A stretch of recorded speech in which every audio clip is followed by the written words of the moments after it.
Y ese proceso de transmisión de los valores de la cultura es la educación.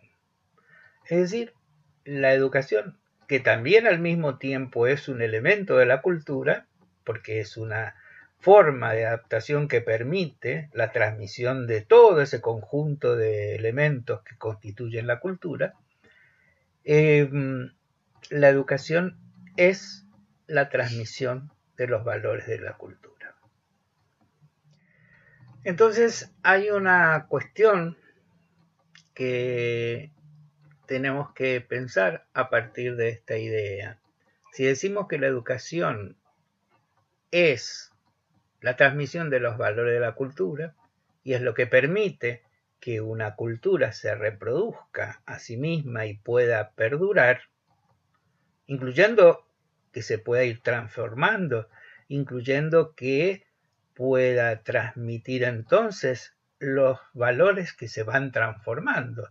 Por ejemplo, vamos a suponer, volviendo al ejemplo anterior, o yendo quizás a un ejemplo más cercano, cuando ustedes se quieren comunicar con alguien, toman hoy un teléfono, toman hoy una computadora, toman distintos medios y se pueden comunicar con alguien que está lejos de ustedes.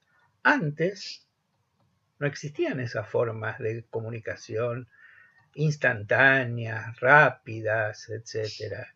Entonces, antes de existir el correo electrónico por el cual yo escribo una cosa y le doy enviar y el que está por ahí en el teléfono o en la computadora lo recibe en poco tiempo y mira y dice, miren, esto es lo que Pablo quiere hacer o me propone o me invita, etcétera. Antes había que mandar una carta, escribir la carta de puño y letra o escribirla con máquinas de escribir que eran anteriores a las computadoras y ponerla dentro de un sobre y poner el nombre de la persona y ir al correo y entregar en ese lugar, en ese espacio físico, la carta a un empleado y ese empleado la hacía llegar a un transporte y ese transporte lo llevaba a un lugar donde se distribuían, etcétera, etcétera, etcétera. Bueno, no importa tanto el proceso de que seguía, por ejemplo, una carta para llegar desde las manos de quien la escribía hasta las manos de quien era su destinatario. Lo que interesa es que los miembros de una cultura, cuando se querían comunicar, tenían que aprender a escribir, a poner las cartas dentro de un sobre, tenían que conocer la dirección de donde vivía el otro, enviarla y pagarla y esperar todo el tiempo que aquel sistema tardase en hacerle llegar esa carta a quien se le mandaba ese elemento comunicativo. Entonces, los que vivimos esa transición entre la carta de papel escrita enviada a través del correo y el correo electrónico o el WhatsApp o el Facebook o cualquier otra de las redes sociales o el teléfono o el celular, tuvimos que aprender en el transcurso del tiempo a manejarnos con esas tecnologías nuevas y distintas. Bueno, esas distintas tecnologías, esas otras formas en este caso de comunicarse, son elementos de la cultura, son valores de la cultura y por lo tanto no solamente significa la transmisión de ciertos valores de la cultura en un determinado momento y para siempre, sino que la transmisión de los valores de la cultura es dinámica en la medida que la cultura se va transformando, se va modificando, etc. Entonces ya llega el momento de decir algo que venimos sosteniendo desde que casi que empezamos la asignatura, pero que no está de más volver a reiterar, que la educación no es la escuela. Es decir, que no es solamente la escuela.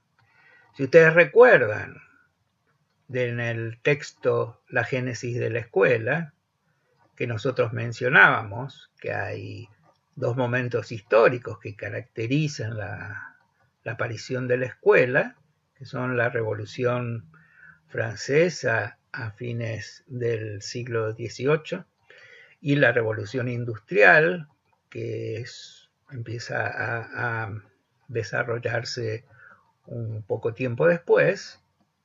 Tenemos que considerar que desde el nacimiento de Cristo para acá, que es como calcula el tiempo, nuestra cultura, habían pasado 18 siglos sin que hubiera escuela. Y que si tomamos el tiempo anterior al nacimiento de Cristo, que sería nuestro año cero, habría muchos siglos, mucho tiempo sin que el hombre tuviera que recurrir a la escuela como una forma de organización de la transmisión de los valores de la cultura. De manera que, bueno, antes de la escuela hubo muchas formas de transmisión de los valores de la cultura.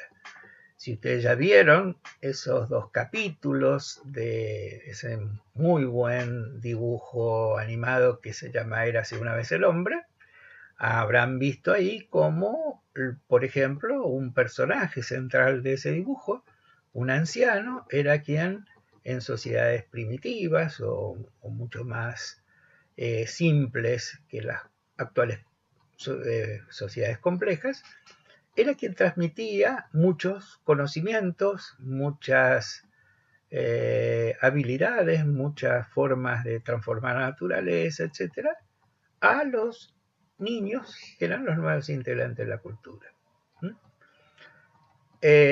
Esa figura del anciano que transmitía los valores de la cultura, hoy la podemos asemejar al maestro, al profesor, que cumple esa misma función. Es decir, alguien que en una sociedad se especializa en transmitir los valores de la cultura. Pero cuando un niño va con su padre y aprende algo que el padre sabe hacer, que tiene ganas de enseñarle, le muestra, qué sé yo, el río y les cuenta, por ejemplo, en nuestra región, qué significa una represa y para qué se hace una represa, también está transmitiendo valores de la cultura. Y cuando una mamá, cuando un niño nace, le empieza a hablar, y muchos la miran y dicen, ¿qué le pasa a esta mujer? Si el niño no la va a entender, ¿por qué le habla? La mamá le dice, ahora mamita te va a poner el pañalcito porque tenés el culito un poco así o asá, o te va a poner cremita o no sé qué. Bueno, todo eso va a ir generando en el tiempo la posibilidad de que el niño empiece a adquirir el lenguaje.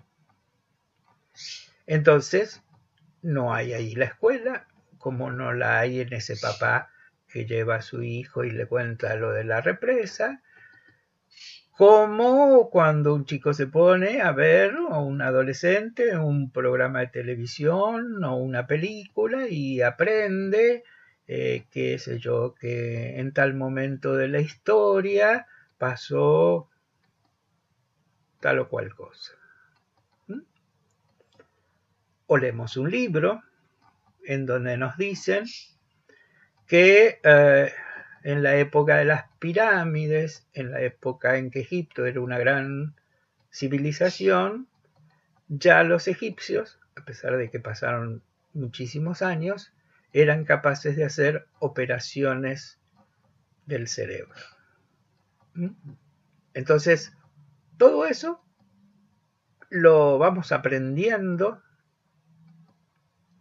sin necesidad de que exista la escuela, sin necesidad de que tengamos que ir a la escuela.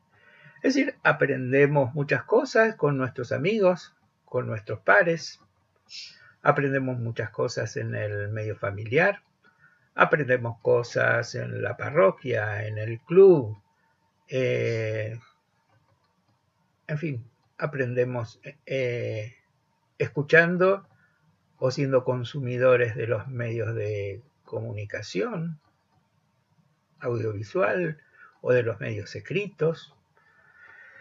Es decir, aprendemos de muchas maneras. Y ya que estamos en el tema, ¿qué quiere decir aprender? ¿Y qué es aprender? Era la pregunta. Bueno, vamos a dar una idea, un concepto, ni me atrevo a decir una definición, que si ustedes buscan tanto en el diccionario como en diccionarios especializados y en muchos libros, se van a encontrar con muchas y muy diferentes ideas acerca de qué es aprender, de qué es el aprendizaje. Pero nosotros podríamos decir en forma provisoria que el aprendizaje es el proceso a través del cual los sujetos se apropian de esos elementos de la cultura, se apropian de nuevos conocimientos, se apropian de formas de relacionarse, se apropian de modos de comprender el mundo, es decir, cómo van integrando, cómo van haciendo propias, de ahí la palabra se apropian, de ahí el concepto de apropiación, y cómo eso de lo que se apropia les sirve para operar en relación con las contingencias que la cultura le plantea o incluso que la naturaleza le plantea.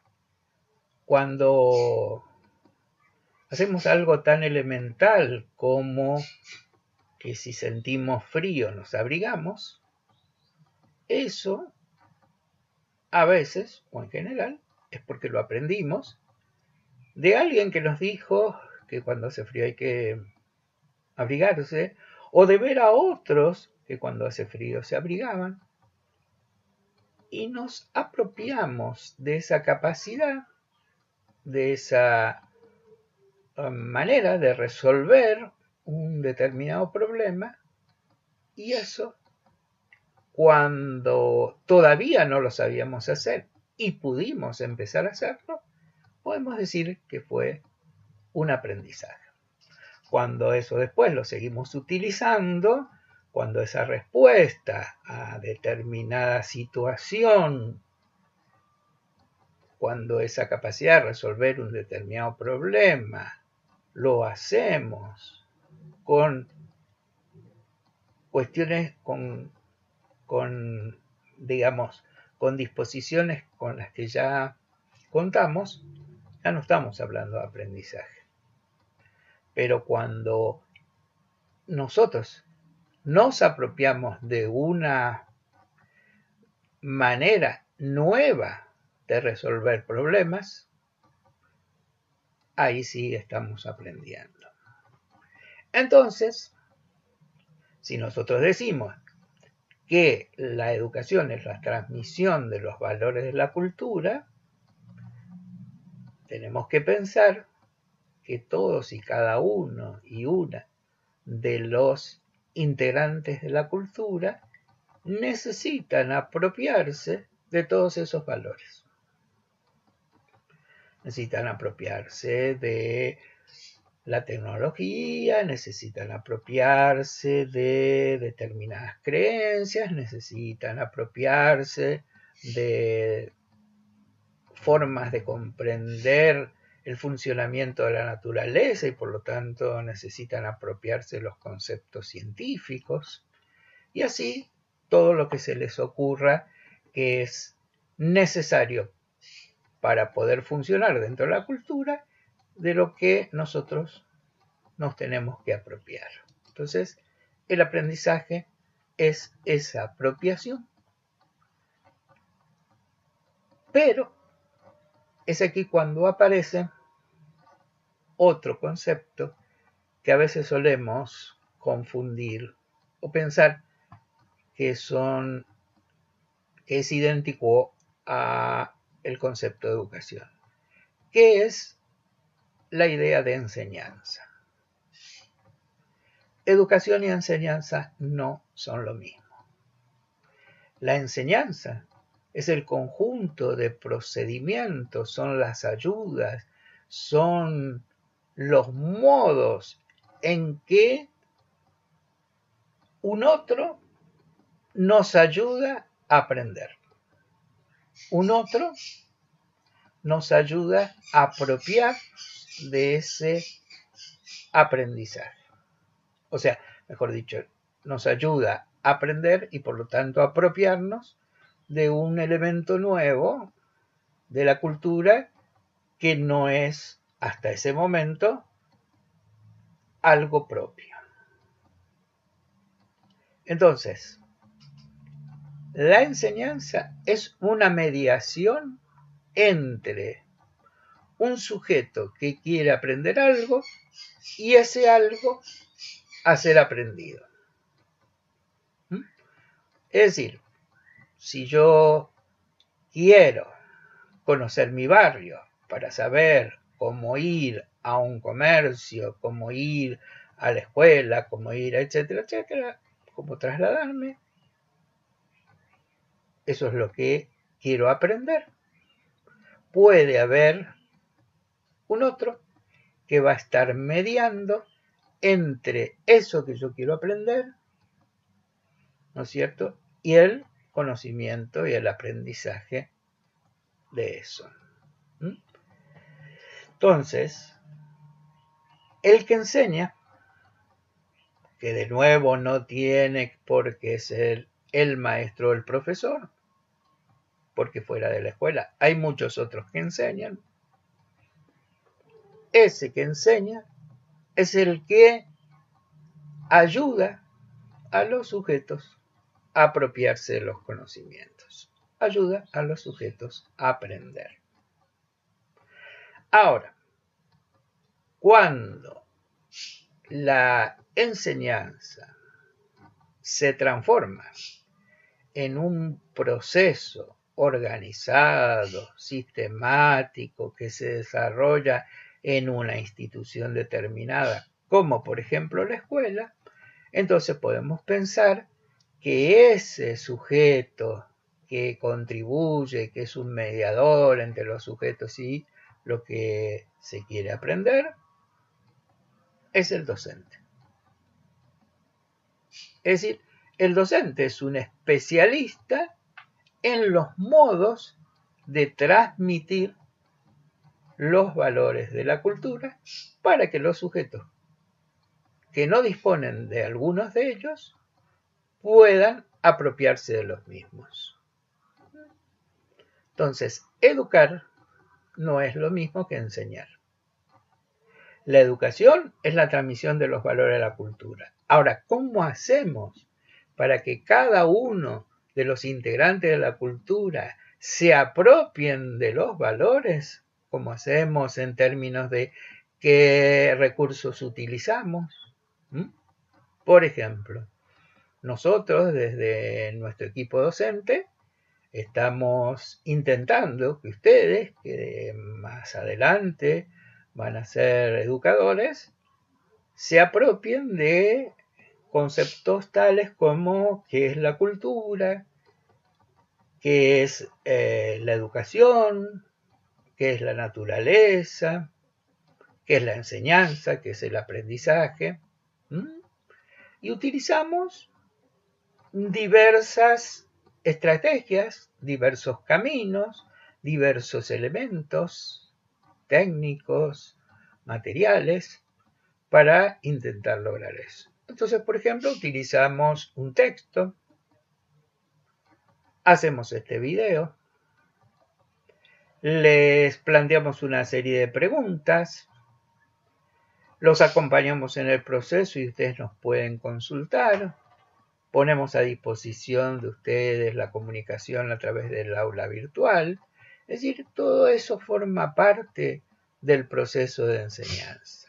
Eso es la enseñanza. Entonces, y recapitulando, tenemos, por un lado, que la educación es la transmisión de los valores de la cultura. Por otro lado, decimos que esos valores es necesario que todos y cada uno de los sujetos se apropien de ellos para que les puedan permitir moverse en la cultura, para que les puedan permitir adaptarse, para que les puedan permitir comprender los distintos elementos de la cultura. Y decimos que para que ese proceso sea más eficaz, es importante o es interesante que haya otros sujetos que permitan la mediación entre lo que se necesita aprender y los sujetos que quieren aprenderlo. Entonces estuvimos hablando de educación, de enseñanza y de aprendizaje. Y también estuvimos hablando de naturaleza como una idea de oposición a la cultura, de oposición en el sentido de que la naturaleza en principio tiene sus propias reglas de funcionamiento, que son las leyes naturales, que son estudiadas por las ciencias naturales justamente, y todas las transformaciones que los humanos hacemos sobre la naturaleza, que son los elementos que constituyen la cultura. Entonces tenemos ahí una serie de conceptos que son de algún modo los que trabajamos también en el texto, que son la idea de naturaleza, cultura y educación como endoculturación. La educación como endoculturación, como transmisión de los valores de la cultura. Ahora, si la educación es la transmisión de los valores de la cultura, si la enseñanza son los métodos, las técnicas, los procedimientos para enseñar, esto es, para transmitir esos valores y lograr que los sujetos lo aprendan. Si el aprendizaje es la apropiación y el uso de esos valores, entonces, ¿qué es la pedagogía? Bueno, en este marco la pedagogía es la ciencia que se ocupa de estudiar, de investigar, de reflexionar, de producir nuevos conocimientos acerca de la educación. Eso es la pedagogía. Eso es lo que intentamos nosotros enseñarles. La pedagogía como ciencia que estudia la educación. Mientras que la ciencia que se ocupa de los métodos de la enseñanza, de las técnicas, de los procedimientos, del diseño de materiales, de la planificación de la enseñanza, de las secuencias más apropiadas para enseñar un determinado elemento, de todo eso se ocupa otra disciplina científica que es la didáctica. Por lo tanto, es muy importante que a esta altura ustedes empiecen a diferenciar la pedagogía de la didáctica. Es fundamental que los docentes, los profesores, los maestros conozcamos, sepamos mucho de didáctica porque son elementos que nos van a permitir enseñar mejor. Pero también es importante que comprendamos cómo en una sociedad se vincula la educación, la cultura y la naturaleza. Todos temas que se piensan y se analizan. Para ir cerrando, hay dos conceptos que deberíamos poder relacionar junto con todo lo que venimos comentando y explicando desde el inicio de estos videos, que son los conceptos de diversidad cultural y de relativismo cultural. Cuando hablamos de diversidad cultural, estamos asumiendo, estamos entendiendo que los distintos grupos humanos no se adaptaron a la naturaleza, no crearon, no inventaron elementos para lograr esa adaptación iguales del mismo modo, al mismo tiempo, con las mismas características.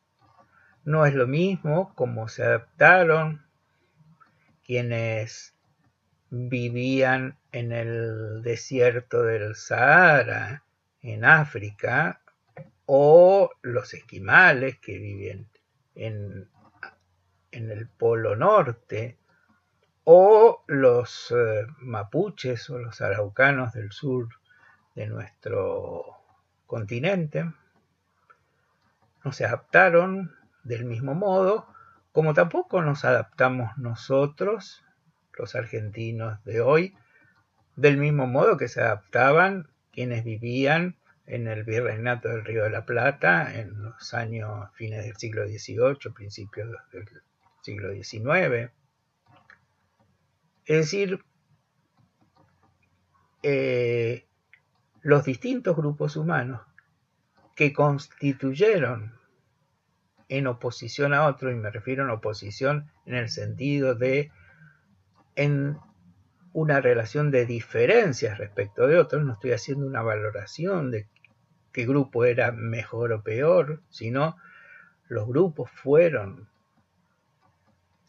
resolviendo esa tensión entre la necesidad de sobrevivir y reproducirse y las condiciones desfavorables que le planteaba la naturaleza, de modos distintos, de modos diferentes.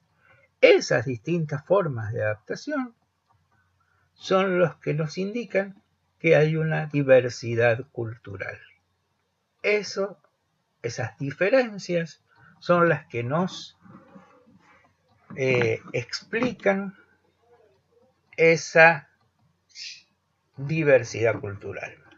Y acá vemos cómo un concepto que utiliza la UNESCO, la Organización de las Naciones Unidas para la Educación y la Cultura, y que dice: la cultura adquiere formas diversas a través del tiempo y del espacio. Esta diversidad se manifiesta en la originalidad y la pluralidad de identidades que caracterizan a los grupos y las sociedades que componen la humanidad. Fuente de intercambios, de innovación y de creatividad, la diversidad cultural es tan necesaria para el género humano como la diversidad biológica para los organismos vivos. En este sentido, constituye el patrimonio común de la humanidad y debe ser reconocida y consolidada en beneficio de las generaciones presentes y futuras. Esto, que es casi una declaración de principios, nos lleva a pensar que cuando hablamos de diversidad cultural estamos diciendo que ninguna cultura es mejor o peor que otra. Son diferentes, son distintas, son diferentes caminos que han seguido los grupos sociales de una determinada cultura para lograr su adaptación a la naturaleza. En cambio, el relativismo cultural es la idea de intentar comprender todo lo que ocurre en una cultura a partir de cómo funciona esa cultura y no tratar de entender esa cultura desde los valores de una cultura diferente.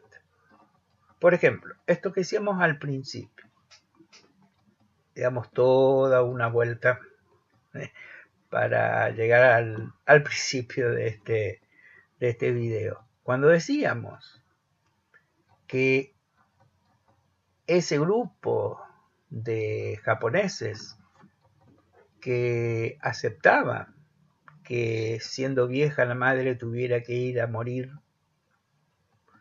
porque no podía sostenerla, porque no podía alimentarla, como el grupo de los esquimales, no puede ser juzgada, esas prácticas sociales no pueden ser juzgadas desde nuestra cultura, sino entendidas en el marco de aquella cultura. ¿Por qué? Porque nosotros tenemos otras condiciones de vida que nos permiten, ahora y en este momento, atender la salud, prolongar la vida y crear condiciones de vida para que las personas mayores puedan seguir viviendo en condiciones dignas. Pero esos grupos no podían hacerlo en su momento. Entonces, si nosotros nos ponemos a juzgar a esos grupos por hacer algo que a nosotros en el marco de nuestra cultura nos parece inapropiado, estamos cometiendo un grave error, porque cada cultura debe ser comprendida según sus propios valores y no desde fuera con los valores de otra cultura. Entonces, vemos cómo el Instituto Cervantes, que es un instituto muy importante de la cultura hispánica, en España justamente, dice en una publicación: el relativismo cultural es una corriente de pensamiento que postula la idea de que cada cultura debe entenderse dentro de sus propios términos, y subraya la imposibilidad de establecer un punto de vista único y universal en la interpretación de la cultura. En la posición contraria se sitúa el universalismo cultural, de cariz positivista, que afirma la existencia de valores, juicios morales y comportamientos con valor absoluto y además aplicables a toda la humanidad. Entonces, esta cuestión del universalismo que aquí se menciona es precisamente esto de juzgar, de valorar, de mirar, de considerar una cultura desde las miradas que otras culturas tienen acerca del mundo y de las cosas. Entonces, la diversidad tiene que ver con las distintas maneras que las culturas han tenido de constituirse y de funcionar. El relativismo tiene que ver con los modos de entender que los valores de una cultura tienen solo sentido en la forma y por la forma en que esas culturas se han constituido y se han desarrollado, y que no podemos interpretarlas desde afuera, sino que debemos comprender que no hay una única cultura universal, sino distintas formas de constitución de la cultura. Entonces, de alguna manera, con todo esto que estamos compartiendo con ustedes, intentamos hacer un aporte más para que se pueda pensar la temática y los contenidos que tienen que ver con naturaleza, cultura y educación. Cualquier duda, cualquier inquietud, cualquier asunto que surja de esta presentación, disponen de los encuentros que tenemos presenciales en las aulas o de del aula virtual como otro modo de comunicarnos y de establecer una forma diferente de diálogo, mediado en este caso por la tecnología. Bueno, esperamos que este primer video de la cátedra no haya sido excesivamente aburrido y les pueda servir para seguir formándose.